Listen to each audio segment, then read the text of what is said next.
Hey ladies and gentlemen, welcome back to the channel. As always, it is Nick here, back with your daily crypto news and analysis, and today we're going to be talking about Ripple and XRP.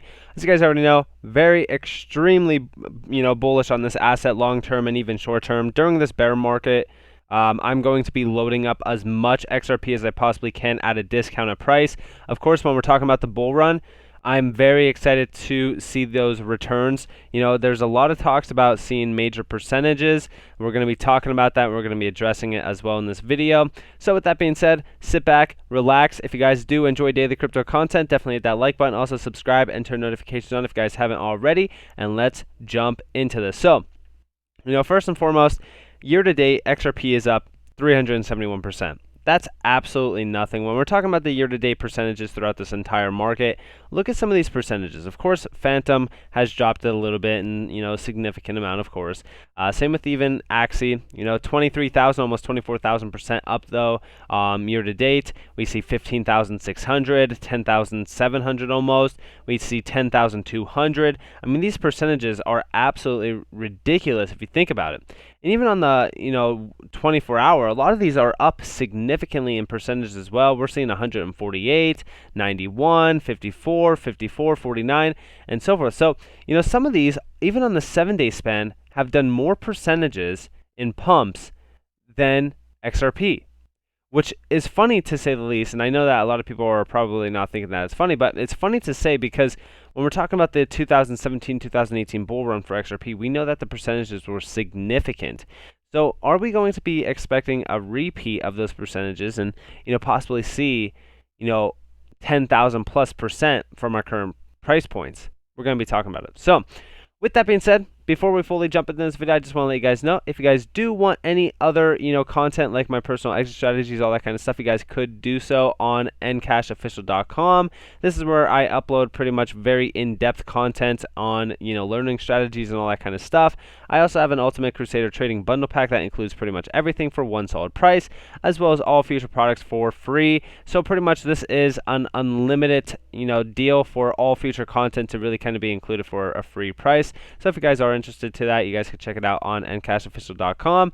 But with that being said, let's move on. So first and foremost, we are going to be talking about this. So with the ODL, sort of update that XRP and Ripple pretty much release, a lot of people seem to have missed this point here. Lastly, in September 2021, Ripple officially made its final transfer of XRP to Jed McCaleb. Of course, we also see here he didn't sell some for quite some time. And with that being said, why is he not being sued by the SEC? He's not going to sell because it's waiting for a fat cash out. Or maybe there's more in the agreement with Ripple than meets the eye. And we even see here, he hasn't sold a single one since. It just stopped with 709 million left. And a lot of people are wondering about what's happening with this. Of course, a lot of people are still saying that he has a lot. Honestly, 709 million is not that much realistically. I know a lot of people are going to say that it is, but it's actually not. In my personal standpoint, going all the way back to just a year or two ago, when we were looking at the balance that Jed McCaleb was holding, it was a significant amount. Now, it has diminished greatly, and of course, we just officially made its final transfer to him. So this is very, very bullish, especially if you guys have been in this market long enough to understand why this is bullish. We're not going to see any major dumping from him, so that is great. Now, also, I do want to talk to you guys about some news happening in the United States. We actually see here the United States will become the global crypto and blockchain leader. And I find this hard for them to actually do that because they are stifling innovation day by day in the DeFi space, as well as in the fintech zones. Like, honestly, if we welcomed XRP with open hands in this country and innovated with it on a day-to-day basis, you know how fast our monetary value would actually change. You know how fast finance in general would actually change. Now, of course, they are saying here that the United States is rapidly embracing decentralized finance, but I'm not personally seeing that. In fact, I'm seeing them actually attack it on a day-to-day basis. I know I'm not the only one here. Now, we just hear many of these tokens do not or do meet the test of being an investment contract or a note or a security. Of course, this is coming from Gary Gensler. You guys already know that, right? Now, we just hear U.S. regulators will not ban cryptocurrencies. We actually see here Jerome Powell said on September 30th that the regulator has no plans to ban Bitcoin and other cryptocurrencies during a testimony in Congress. Of course, why would they ban Bitcoin? I mean, it's just one of those assets that, nobody in Congress holds a massive amount of it, and whatever, right? And then, of course, when asked by Representative Ted Budd, a longtime advocate for the cryptocurrency sector, a member of the Congressional Blockchain Caucus, whether he intended to ban or limit the use of cryptocurrencies, Powell responded with a sounding no. I have no intention to ban them.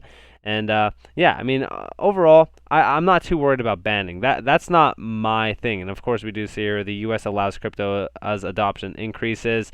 But that's not the base point for me. And of course, we do see here the top 10 states with the lowest present percentage. I don't know why they said or spelled percentage like that.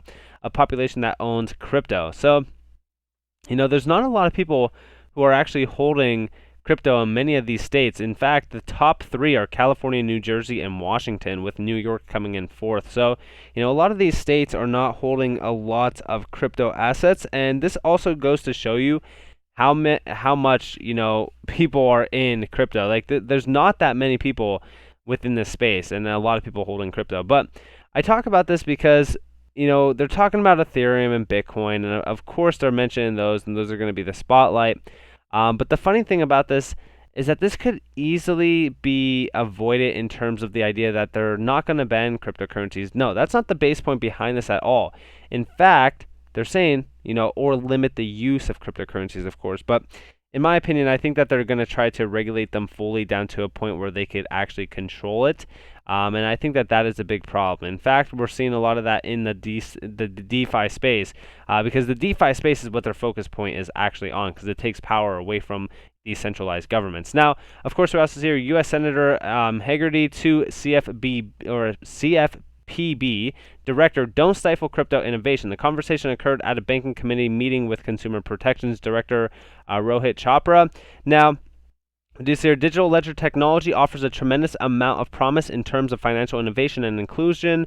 It's an industry where I think the United States is leading, has led, and I'd like to see us continue to lead there, especially when we look at other countries like China and the Chinese Communist Party that has moved to ban private sector activity in that area or arena. Now, of course, when we're talking about this, obviously they want to get into crypto. They're seeing them lose the race.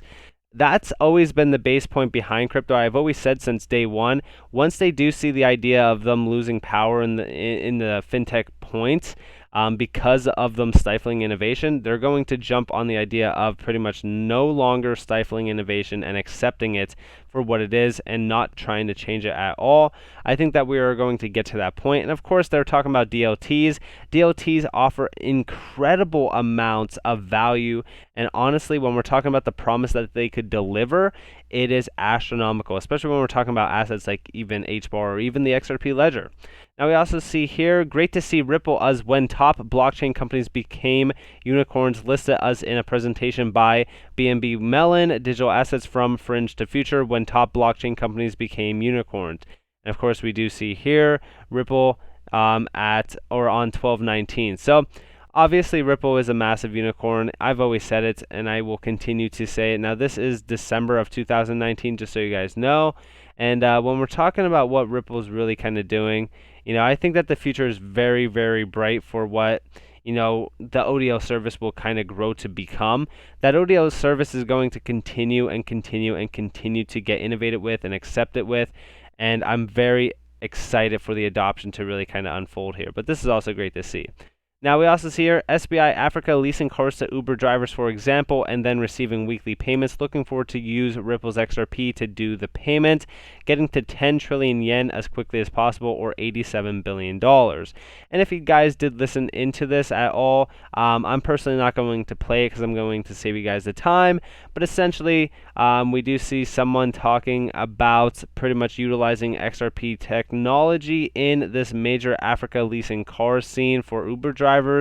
And I think that this is great. They are saying that they want to get to 10 trillion yen as quickly as possible, which is, like I said, $87 billion, which is significant, by the way, to say the least, because look at our market cap right now at 52.6 billion. So, this would put us at around the BNB level, realistically speaking. So I'm very excited for us to kind of grow with that. And I think that this is I think that when we're talking about what's happening in that ODL service, this is them pretty much utilizing that ODL service for more than just payments. This is a lot bigger than that. And of course, we do see here, and then receiving weekly payments, of course. But this is also for leasing cars and all that kind of stuff.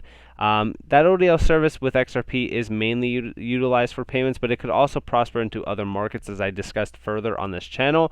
Now, I do want to talk to you guys about what's happening. So, shout out to Kevin Cage here. When he's talking about the longer these assets are just coiling up, leads me to believe when they do take off, it will be like fireworks left and right, back to back. Watch Bitcoin dominance from now until end of year. And this is the truth. We are closing the gap in on a massive bull run, and it's getting closer and closer as the days go on. And I just want to warn you guys. So this is coming from Kevin Cage yet again. Now, I'm just saying it right now. Okay? In terms of the year-to-date percentages, and let's make sure that we refresh this and so that everything's up to date. We're going to be looking at meme coins. So obviously Shiba cannot account for the year-to-date percentages because they are so high. Doge, on the other hand, can at 4,600%. When we're looking back on the past, first off, Shiba's up an astronomical amount in terms of percentage gains year-to-date. But when we're looking at the past 2017-2018 pattern for XRP, it was a 66,000% run. Now, I'm not expecting a 66,000% run off of XRP this bull run. Absolutely not. Because, when we're looking at the price that we're, transacting at here, it was a half a cent. So going from a half a cent to, this major target up here at $3.33, for an example, on the Bitstamp price chart, that's a significant percentage increase. Are we expecting that from our current price levels? No, I wouldn't say that, but I will say this. If we did do that, we would top out around somewhere between the $240 to $500 range, which is absolutely ridiculous to say the least. But I will settle on the $50 to $100 range by the end of this bull run if we can get that major catalyst event from the SEC lawsuit, as well as a lot of ODL services ramping up, and of course Flare Networks, and a ton of other things to really kind of be a major catalyst. Now, I'm more so dead set on $11 to $15 with a high possibility of $28. So in terms of percentages, I don't think that we will follow the 66,000% run to a T. But of course, I think that this is significant to look at because in the past we have made some significant traction. So when we're talking about this, I'm very, very excited for this year to really kind of unfold and transform into that massive alt season that we've always been looking for. And when we're talking about XRP on the macro and even the micro time-based levels, I'm extremely bullish. And I could not be any more happier to really kind of see this space growing and growing and growing in massive demand. And of course, a lot of people are going to be very, very excited by the end of this bull run once they see these massive price targets that we're going to be hitting. Right now, a lot of these prices, you can screenshot them right now. And within the next 2 to 3 months to even possibly 4 months, you are going to look back at that picture and it's going to be history in the making because a lot of these prices, they're not going to be seen for a very long time once we do get into that pinpoint. And like I've always said, November and December are key months to look out for in terms of crypto. So with that being said, I hope that you all enjoyed this video. If you guys did, definitely leave a like, subscribe, turn notifications on if you guys want more free content. You guys are more than welcome to follow me on Twitter and join the free Discord down in the description below. As always, I hope that you all have a beautiful day or a beautiful night, wherever you guys are. Just beautiful with Nick. Peace out, guys.